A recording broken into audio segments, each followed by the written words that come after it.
இன்னைக்கு நம்ம தமிழ்நாடு கவர்மெண்ட் இருக்கிற அந்த நிலைமையை பத்தி நான் உங்ககிட்ட நான் சொல்லணும். கிட்டத்தட்ட 10 லட்சம் கோடிக்கு மேல கடன் வாங்கி வச்சுட்டு போயிருக்கிற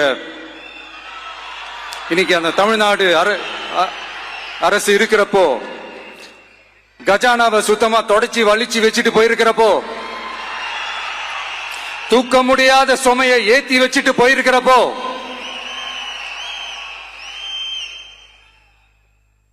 அப்படிப்பட்ட ஒரு நிலைமையில தான் இந்த பொறுப்பை நம்ம கையில் எடுத்திருக்கிறோம். உடனே நீங்க நினைக்கலாம், என்னடா இவர் ஏதோ பொறி வச்சு பேசுறாரா அப்படின்ட்டு. அப்படியெல்லாம் எதுவுமே கிடையாது.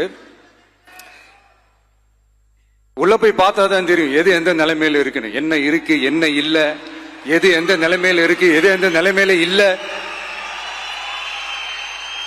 அதையெல்லாம் பார்த்துட்டு உங்களுக்கு ஒரு வெள்ளை அறிக்கையா அதை வெளியிடணும்னு நான் நினைக்கிறேன்.